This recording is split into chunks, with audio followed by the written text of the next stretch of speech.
फिर वर्णन किया भविष्य पुराण में।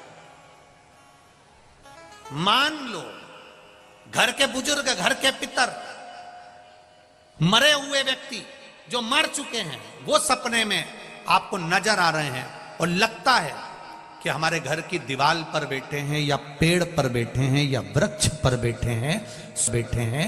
स्वप्न में आप उनको ऊपर बैठा हुआ देख रहे हो तो समझ लेना कि कहीं ना कहीं हमारे बच्चों की तरक्की का योग बन गया है और बच्चों का या तो विवाह होगा या उसकी नौकरी लगेगी। या तो तरक्की हो रही है, या विवाह होगा या नौकरी लगेगी, निश्चित है। ये भविष्य पुराण का,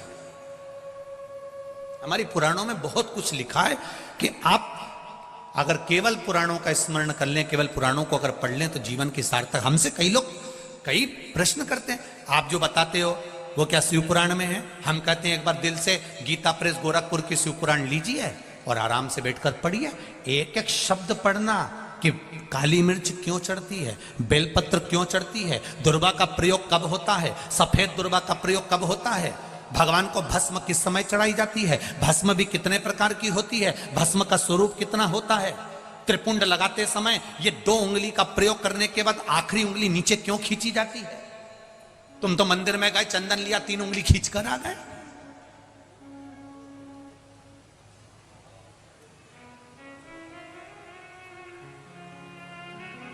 उसको समझो कि उसका कारण क्या है।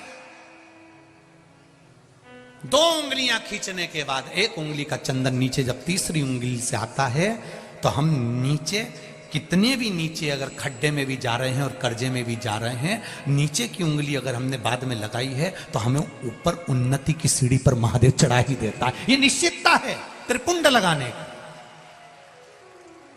ये त्रिपुंड लगाने की निश्चितता है हमारी।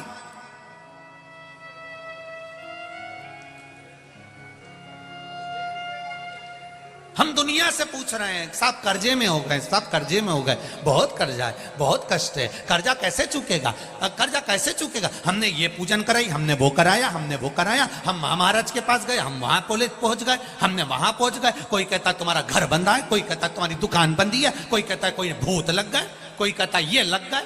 कुछ नहीं लगा, ये कर्म की गति है, कर्म की गति है। ये मेरे भाई लोग बैठे हैं, इनको मालूम होगा, एक ऐसी सील आती है, सील ऐसी मोहर, उसमें उल्टा लिखा होता है पर कॉपी पे ठोको तो सीधा दिखता है।